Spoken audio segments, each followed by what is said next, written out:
네, 동시효과 구간 살펴보겠습니다. 장 마감을 앞두고서도 낙폭을 줄이지 못하고 오히려 저점이 낮아지는 흐름이 나타나고 있는데요. 그러면 양쪽 지수부터 점검을 보시죠. 2% 안팎의 마이너스권 흐름을 나타내고 있습니다. 코스피 지수가 전거래일 대비로는 1.63% 하락하면서 2604.13포인트 선에서 거래 마칠 것으로 보이고요. 그러면 저점 부근 마감이 됩니다. 3거래일 만에 하락으로 전환되면서 오늘장 긴 음봉이 형성돼서 앞서서 반등 보여줬던 게 좀 무색해지네요. 5일선, 21선 나란히 오늘 하루 만에 내주는 흐름이 됐습니다. 코스닥 넘어가겠습니다. 코스닥은 낙폭이 더 깊게 나오고 있습니다. 2% 넘게 현재 마이너스권 보여주고 있고요. 2.13% 하락하면서 864.75포인트로 종가 형성할 예정인데요. 이거를 연속해서 반등 흐름을 나타냈었는데 그 반등폭을 고스란히 반납을 합니다. 그래서 역시나 5일선, 21선 모두 다 내주는 흐름으로 오늘장 뼈아픈 하락의 음봉이 만들어지고 있는 양시장입니다. 현재는 하락 마감 앞두고 있는 종목이 훨씬 더 많습니다. 거의 2,000개에 육박하는 모습이고요. 상승 마감은 300개 약간 넘는 수준입니다. 상한가, 하한가 종목이 나오고는 있는데요. 한창 오늘 아침에도 살짝 언급을 드렸었는데 장중에는 크게 주목받지 못했지만 어제와 비슷합니다. 패턴이 비슷합니다. 오후장만 되면 이 종목이 어제도 들썩이면서 상한가를 가더니 결국엔 오늘까지 이거를 연속해서 상한가 흐름을 보여주고 있는 상황입니다. 오늘 장에서는 개장 초에는 그렇게 주목받지 못하다가 10시 구간대 막 탄력받기 시작하더니 그리고 나서는 이제 계속 고점을 높이면서 상한가까지 안착하는 모습 보여주고 있습니다. 한창은 자회사가 이 식용유와 폐 배터리를 활용을 해서 새로운 이 특수가스를 만들어내는 그런 기술을 개발했다. 친환경 포인트입니다. 그래서 이 내용 부각되면서 어제도 상한가였는데 오늘까지 이틀 연속해서 상한가 기록하는 모습이고요. 그리고 로봇 키워드 기억해 주셔야겠습니다. 현대차그룹 쪽에서 4년간 국내에 63조를 투자를 한다. 그리고 그 내용 가운데서는 뭐 로봇이라든지 이런 내용들이 포함이 되어 있습니다. 그 가운데서 SP 시스템스 이 종목이 최근 들어선 로봇주 가운데서 가장 강하죠. 오늘 장에서 상한가 안착하는 모습 보여주고 있고요. 유엘 로보틱스 28%, 한 24% 거의 상한가 부근에서 이 종목도 거래 마무리될 것으로 예상됩니다. 이런 로봇 관련된 종목군들 에너지가 좀 상당하게 좀 나타나고 있는 상황이고요. 거기에다가 또 현대차 그룹 쪽에서 투자를 하니까 뭐 자동차 부품이라든지 자율주행이라든지 이쪽까지도 맥이 확산되는 모습 눈길을 끕니다. 현대공업도 오늘장 17% 정도 급등을 하면서 후반에 탄력 상당히 좋고요. 그래서 자동차 부품 섹터 시장 대비로 강하다라는 점 확인해 볼 수가 있습니다. 이 밖에도 오늘 장에서는 이런 원숭이 두창 관련돼서 어제 하루짜리 테마에 불과한 것 아닌가 이런저런 고민이 있으셨을 텐데요. 파미셀이 어제 이어서 오늘까지도 상승권 내 흐름을 보여주면서 현재는 약 6% 정도 상승권에서 거래 마칠 예정이고요. 녹십자 MS 보겠습니다. 이 종목도 어제 25% 급등, 오늘장 6%가량의 상승 흐름을 보여주면서 여전히 흐름은 살아있는 모습이라는 점 확인되고 있습니다. 여기에다가 현대에너지솔루션, 태양광 이쪽 신재생에너지 하는 업체인데요. 오늘 장에서는 이런 종목군들도 상당히 좀 주목을 받았습니다. 특히나 이 현대에너지솔루션 같은 경우는 완벽한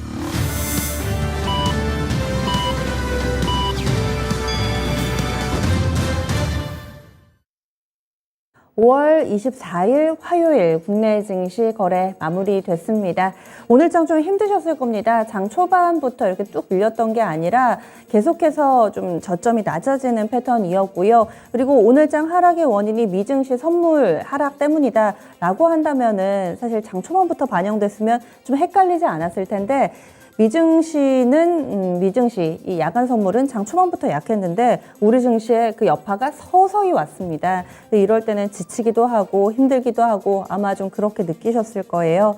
아시아 증시 흐름도 보겠습니다. 오늘 좋은 게 없습니다. 일본 증시 한번 보시죠. 일본 니케이 225 지수부터 확인해 볼 텐데요. 이쪽도 약세 흐름을 보여줬습니다. 1% 가깝게 하락했습니다. 니케이 지수 26,748.14엔에 거래 마무리되면서 우리 증시와 비슷한 패턴 보여줬습니다. 장 후반으로 갈수록 저점 낮아지면서 일봉상으로도 음봉이 형성됐습니다. 다음은 중국 쪽 넘어가겠습니다.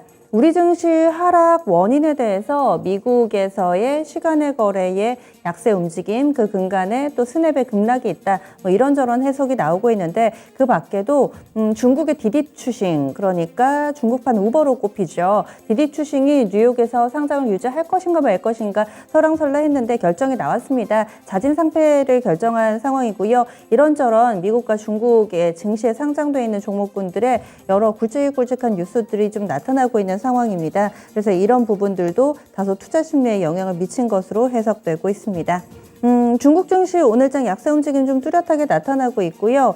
미국에서 이 대중국 관세를 완화할 수도 있다라는 소식이 나온 지 하루 만에 또 갑작스럽게 분위기가 바뀌었습니다. 현재는 중국 상해종합지수 1.88% 하락이어서 저점이 낮아지고 있는데 추가적으로 어떤 악재가 있는지 한중일 가운데서 중국이 또 꽤나 낙폭이 깊은 편이어가지고 분석 필요해 보입니다. 지금 상해종합이 3,089포인트 기록하고 있고요. 심천이 굉장히 많이 밀립니다. 2.64% 하락하고 있고 또 홍콩까지도 동반해서 지금 중국 쪽 증시가 약세 움직임이 뚜렷하게 나타나고 있어서요. 추가적으로 증시를 눌릴 만한 요인이 있어서 빠지는 건지 우리 증시는 맞췄지만 분석은 좀 해보셔야 될 것 같습니다. 그래서 지금 심천도 깊게 빠지고 있고 항생도 2% 가깝게 밀리고 있어서 한중일 가운데서 중국 증시가 또 유난히 하락이 뚜렷하게 나타나고 있죠. 이어서 환율 동향 넘어가 보겠습니다. 다만 우리 증시가 깊게 빠진 것 대비로 원달러 환율은 별로 움직임이 없었습니다. 오르긴 올랐는데요. 2원 10전 올랐으니까 뭐 크게 상승한 건 아닙니다. 원달러 환율 종가는 1266원 20전에 거래를 마쳤고요. 장중에는 1264원을 중심으로 해서 위아래로 움직이다가 막판에 조금은 고점을 높이면서 1266원대에서 거래 마무리됐습니다. 그리고 미국의 야간 선물 현재 움직임을 보더라도 계속해서 약세권의 흐름 오늘 밤 미증시 좀 걱정되실 것 같기는 합니다. 나스닥 야간 선물이 1.82% 정도까지 밀려 내려가고 있네요. 그러면 우리 증시 어떻게 마감됐는지 정리해 보겠습니다. 시황센터 갔다 옵니다.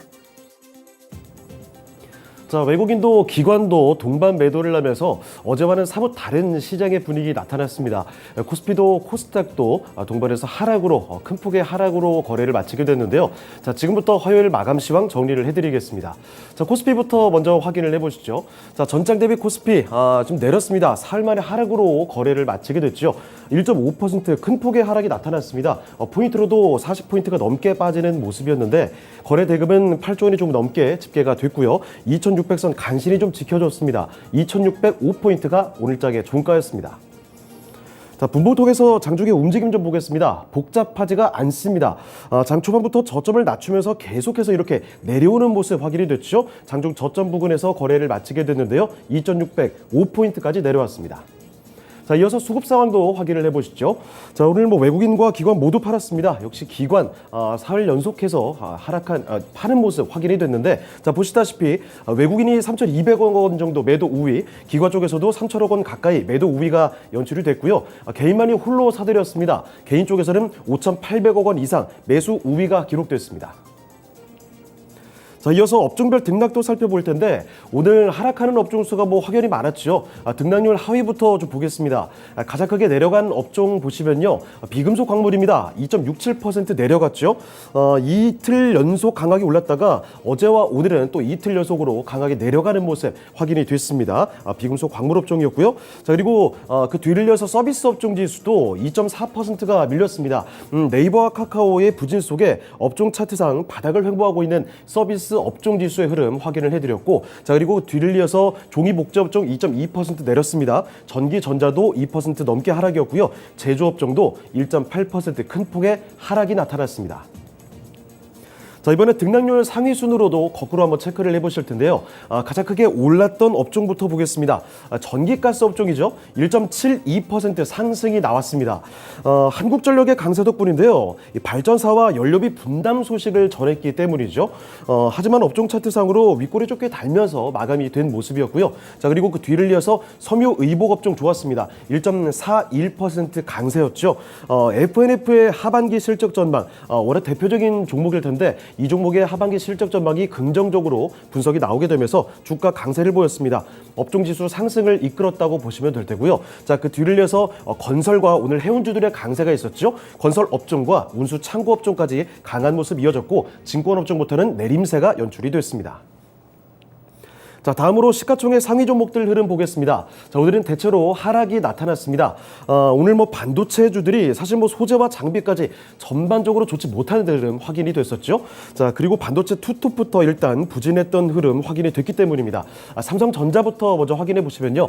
삼성전자 전장 대비 2%가 밀렸습니다. 그리고 SK하이닉스는 더 큰 폭의 낙폭을 보여줬죠. 거의 4% 가까이 내려가는 모습 확인이 됐습니다. 10만 8,500원 수준에서 거래가 되면서 이렇게 마감이 됐고요. 자, 그리고 2차전지 쪽으로도 확인을 해보시면 역시 LG에너지솔루션이 시장 대비 강했습니다. 나흘째 강세 보여주나 싶다가 장 막판에 사실 좀 흔들리긴 했습니다. 하락으로 전환되나 싶었는데 종가상으로는 0.1% 상승으로 거래를 마쳤네요. 43만 8,500원에서 거래를 마치게 됐고 삼성 SDI는 버티지 못하고요. 사흘 만에 큰 폭으로 내려갔습니다. 삼성 SDI 보시면 전장 대비 4%가 넘게 밀렸죠. 58만 5천 원 선에서 거래를 마감하게 됐습니다. 자, 그리고 LG에너지솔루션의 모회사인 LG화학도 오늘 좀 내렸는데요. 낙폭이 크지는 않았습니다. LG화학은 0.7% 밀리면서 거래를 마치게 됐고요. 자, 그리고 다음으로 바이오 종목들이 어제만 해도 좋았는데 오늘은 여지없이 밀렸습니다. 삼성 바이오로직스가 1.3% 밀렸고요. 아래쪽에 내려가 보시면 셀트리온까지도 내림세 확인이 됐습니다. 셀트리온과 삼성 바이오로직스 모두 다 좀 밀려 내려가는 모습 확인됐고 그리고 인터넷주들도 확인해 보시죠. 자, 네이버와 카카오 주가 바닥 수준에서 벗어나지를 못합니다. 큰 폭으로 하락이 나타났는데 특히 네이버가 좀 많이 밀렸죠. 네이버 보시면요. 4% 넘게 하락입니다. 26만 6천 원에서 거래를 마쳤고요. 카카오도 2.7%가 내리면서 8만 600원 선에서 장을 마감하게 됐습니다. 자, 그리고 자동차에서는 현대차의 대규모 투자 소식들이 최근 화제를 좀 모으고 있습니다. 자, 그런데 관련주들 강세에 비해서 현대차와 기아 완성차 종목들이 강하게 올라가지는 못하고 있습니다. 현대차 1.6% 오히려 내렸고요. 18만 5천 원입니다. 그리고 기아 쪽에서도 1%대 하락하는 모습 8만 3,300원에서 거래가 됐습니다. 자, 그리고 철강 대장주인 포스코홀딩스는 소폭 움직였습니다. 오늘장 일단은 파란불 들어오는 모습이죠. 1.2% 밀려났습니다. 28만 9천 원에서 마감하게 됐고요. 자, 그리고 은행주들만 오늘 강했죠. 이쪽에서만 빨간불이 들어왔습니다. KB금융과 신한지주가 모두 다 1% 안팎의 상승하는 모습에서 이렇게 오름세로 거래를 마치게 됐죠. 삼성물산은 반면에 2%대 밀리면서 11만 5천 원에서 거래를 마쳤습니다. 자, 다음으로 특징주 보겠습니다. 첫 번째 특징주는 은행주들 보시죠.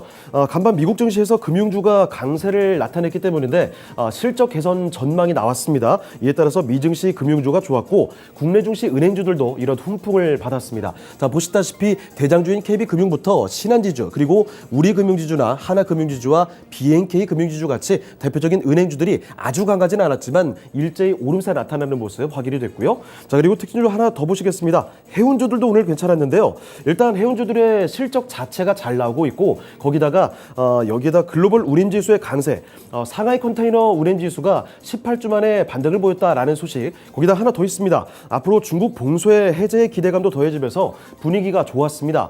대표적인 종목들이죠. HMM 1.9% 올랐고요. 페노션부터 해서 대한해운까지 2.5% 이렇게 강세로 거래를 마치게 됐습니다. 자, 그리고 건설주들도 일부 종목들 좋았습니다. 모두는 아니고 몇 종목이 특히 좋은 모습 보여줬죠. 이쪽에서는 하반기에 건설주들 실적과 분양 그리고 신규 수주가 계속될 것이다. 이렇게 아주 긍정적인 전망이 나왔기 때문입니다. 자, 이런 덕분에 이런 건설주들의 강세가 나타났는데 대표적인 종목들이죠. 대우건설 4% 가까이 올랐고요. 그리고 현대건설과 GS건설이 2% 가까운 강세로 거래를 마치게 됐습니다. 자, 이번엔 코스닥으로 넘어가 보겠습니다. 코스닥도 사흘 만에 하락으로 거래를 마치게 됐습니다. 보시면 전장 대비 2%가 넘게 떨어졌죠. 크게 하락이었습니다. 포인트로 20포인트 가까이 밀렸고요. 거래 대금은 8조 원이 조금 넘게 집계되는 모습 865포인트에서 오늘장 마감이 됐습니다. 자, 분봉통에서 보시면요. 거래소와 비슷하게 단순합니다. 저점 계속해서 낮추면서 하향 곡선을 그리게 됐는데 장중 저점 부근에서 역시나 마치게 됐습니다. 865포인트 오늘장의 종가였습니다. 자, 자, 수급 보겠습니다. 외국인과 기관이 모두 매도했는데요. 특히 기관이 좀 많이 팔았습니다. 자, 보시다시피 외국인이 340억 원 정도 매도 우위, 기관은 1,300억 원 정도가 매도가 더 많았습니다. 이런 가운데 개인만이 홀로 사들였죠. 1,900억 원 정도 매수 우위가 기록됐습니다. 자, 그리고 이어서 시가총액 상위 종목들 흐름 보시면요. 시총 상위 종목들 오늘 모조리 하락이었습니다. 2차 전지부터 확인해 보시면 에코프로 BM과 LNF, 첨보까지 2에서 3% 모두 내려갔죠. 에코프로 BM 3% 넘게 밀렸고요. LNF도 3.1% 내렸습니다. 첨보까지 2.5% 하락으로 거래를 마치게 됐는데 특히나 LNF는 특히 어제까지 1회째 상승이었다가 8거래일 만에 하락으로 돌아섰습니다. 자, 그리고 이번에 제약바이오 보시면요. 셀트리온 형제들이 사흘 만에 내려왔죠. 헬스케어 2% 가까이 밀렸고요. 셀트리온 제약도 마찬가지로 밀리면서 77,000원에서 마감됐습니다. 자, 그리고 HLB가 이틀째 연속적인 조정이 나왔죠. HLB 3.6% 내려가면서 46,350원에서 거래를 마치게 됐고요. 아래쪽에 좀 내려가 보시죠. 알테오젠도 사흘 만에 하락이 나타났습니다. 알테오젠 보시면 전장 대비 2.3% 밀렸죠. 53,700원에서 거래를 마치게 됐습니다. 자, 그리고 게임주들 보시면요. 역시나 다 내려왔는데 카카오 게임즈와 펄어비스 나란히 내렸죠. 1%대 하락이었습니다. 자, 그런데 위메이드 보시면 위메이드가 어제만 해도 자사의 코인 위믹스의 반등 소식이 아주 강한 모습이었는데 오늘은 오히려 낙폭이 더 컸습니다. 위메이드는 3.4% 밀리면서 73,200원에서 거래를 마치게 됐고요. 자, 그리고 반도체 쪽에서 리노공업이 역시나 요새 좀 더 약한 흐름이죠. 리노공업은 3.6% 밀렸고요. 동진세미캠 이쪽도 오늘은 하락이었습니다. 2.7% 밀리면서 42,950원에서 거래를 마치게 됐습니다. 자, 그리고 다음으로 미디어 콘텐츠 쪽도 보시면 나란히 이쪽에서 내림세였습니다. CJ ELM과 그리고 스튜디오 드래곤까지 1%에서 2% 가까이 밀리면서 거래를 마쳤습니다. 자, 이번에 특징주 살펴보겠습니다. 현대차의 투자 소식과 관련된 종목군이 아주 많습니다. 일단 2025년까지 4년 동안 국내에 63조 원을 투자한다라고 밝혔는데 순수 전기차를 비롯해서 수소 전기차 등 모빌리티, 친환경 이런 키워드들을 강조했습니다. 자, 이와 관련돼서 자동차 부품주들이 오늘 일제히 강했습니다. 관련주들 좀 모아봤는데요. 거래소 쪽에서는 부산주공이 단연투였죠. 20% 넘게 급등세로 거래를 마치게 됐고요. DY나 임팩, 대유 에이텍 같은 종목도 좋았습니다. 자, 그리고 코스닥 쪽에서 특히 강한 종목들 굉장히 많았는데 현대공업이 20% 가까이 올랐죠. 세아 메카닉스 같은 종목도 두 자릿수 상승 탄력을 보여줬습니다. 그리고 이 밖에 에코캡부터 경창산업, 우수 AMS라든지 성창 오토텍 같은 종목도 강세를 보여줬습니다. 자, 그리고 한 가지 더 보시면 앞서 정의선 회장이 조 바이든 미국 대통령과의 만남에서 발표를 한 미국의 50억 달러 추가 투자 소식이 있었죠. 자, 그래서 로봇 관련주들이 어제 장에서 꿈틀했었는데 자, 오늘장 몇몇 종목들 더 튀어올랐습니다. 아주 강한 종목들이 있었죠. 이 종목들은 SB 시스템즈 상한가까지 터치하는 모습 확인이 됐고요. UL 로보틱스도 급등세를 보여줬고 레인보우 로보틱스도 7% 넘게 상승으로 거래를 마쳤습니다. 자, 그리고 이 밖에 육계와 여름 가전 쪽으로 좀 아쉽게 끝나기도 했는데 좀 살펴보시면요. 일단 육계주들입니다. 말레이시아 정부가 우크라이나 전쟁 여파에 따라서 닭고기 수출을 중단하기로 결정을 했습니다. 그래서 장초반 육계주가 상당히 좀 강했는데 윗골이 많이 좀 달았죠. 마니커만이 급등세로 거래를 마쳤습니다. 13% 급등하면서 거래를 마치게 됐고 다만 장중 고점 대비해서 많이 줄었죠. 나머지 종목들은 상승 탄력 대부분 좀 많이 잃고 거래를 마쳤습니다. 자, 그리고 여름 관련된 종목들이 있었습니다. 올해 여름 기온이 평년을 웃돌 것이다 이런 기상청 전망에 따라서 여름 가전 관련주들도 오늘 강세를 보였죠. 이 중에서 특히나 위니아 같은 종목 13% 급등이었고요. 위닉스와 파세코 그리고 에센테크와 신일전자 같은 종목이 강했습니다. 다만 에센테크와 신일전자는 장 후반 들어서 좀 상승폭을 많이 돌려놓으면서 거래를 마치게 됐습니다. 지금까지 마감 시황 전해드렸습니다.